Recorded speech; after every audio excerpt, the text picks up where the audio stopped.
It was a long time coming, but it was finally Clay and Teresa's wedding.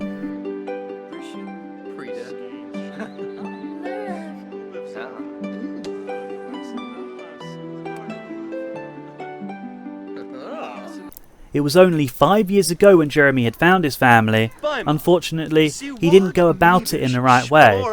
But, thanks to years of therapy, he found much healthier ways to express his anger. His relationship with Clay had gotten ever stronger, but Teresa still hadn't forgotten those days of torture that he had put her through.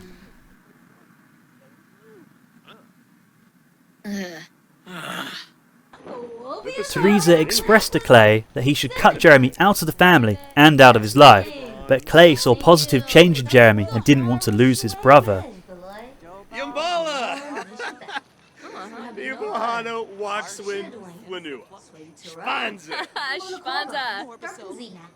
They had opened a business together, C&J investment firm. It was Jeremy's idea that he and his brother go into business together. It was another way for them to bond together. It was a joyous occasion for everybody involved. Clay called from his honeymoon to make sure that Jeremy was prepared for the merger meeting. Jeremy had told Clay for the 100th time that he had everything under control. Clay just wanted to be sure that Jeremy only got the information and didn't sign anything without him being there. To which Jeremy agreed and told him to enjoy his honeymoon.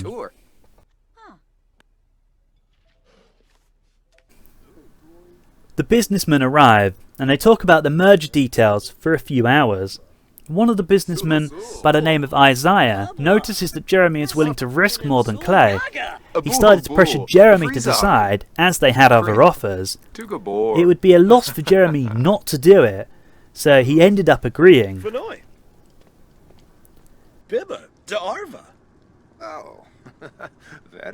The men were happy to hear that and invited Jeremy out to celebrate.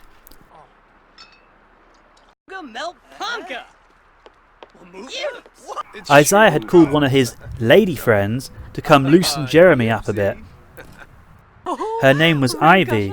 She worked at the office building across from C&J. Jeremy said that he had never seen her before, to which she said that was okay, but she had seen him before.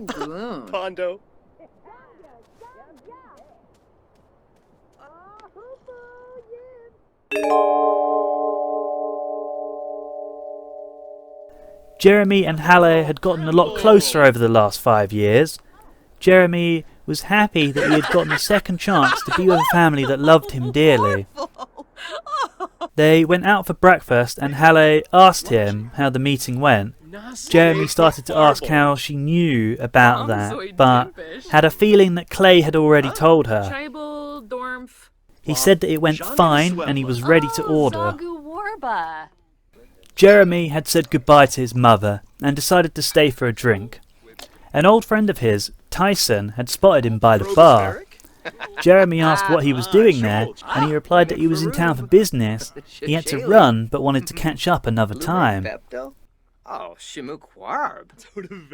Clay and Teresa returned from their honeymoon.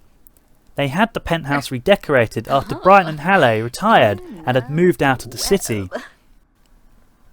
Clay was checking his emails when he saw on the news that C&J had merged with Candid. Clay had to talk to Jeremy immediately and called him over. Clay questioned Jeremy on what had happened. They had agreed to wait until Clay could review some of the paperwork. Jeremy stated that he had to jump on the deal or they would move on to other clients. Jeremy reassured Clay that it was a good move to make. Once Clay calmed down, he said that he trusted him and he would review the paperwork later. He left to go upstairs while Teresa wasted no time telling Jeremy that she didn't trust him, and she never will. It was time for him to leave. The next day, Tyson had called him asking if they could meet to play basketball like they used to.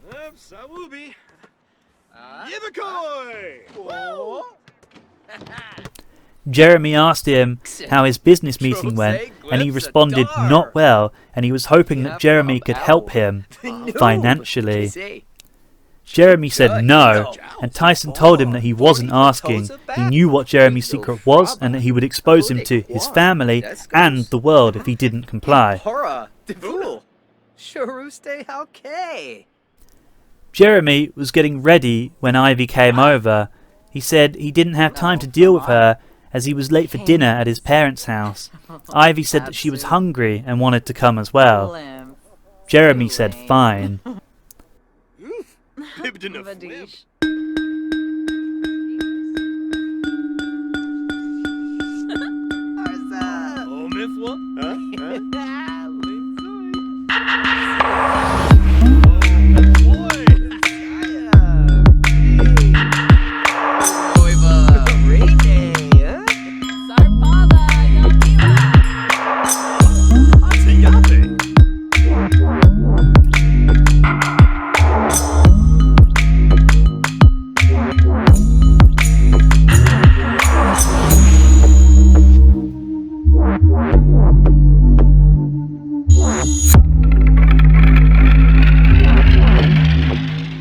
Jeremy received a text from Tyson looking for an answer.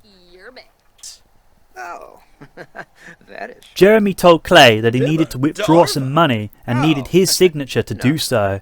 Clay asked him what it was for, and Jeremy just said that it was for a side venture that would help their company. Clay was hesitant at first, but decided to agree. He texted Tyson that he could transfer $500,000.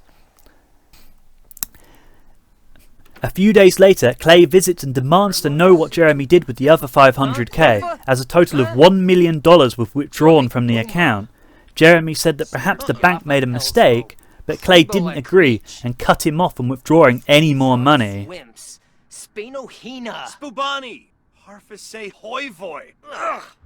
Jeremy's world was turned upside down, and he was starting to get the feeling that he was getting set up. Something just wasn't right, and he needed to explain that to Clay. He started to go outside to call him when Jeremy must have had more than one drink, because he could not believe what he'd just seen.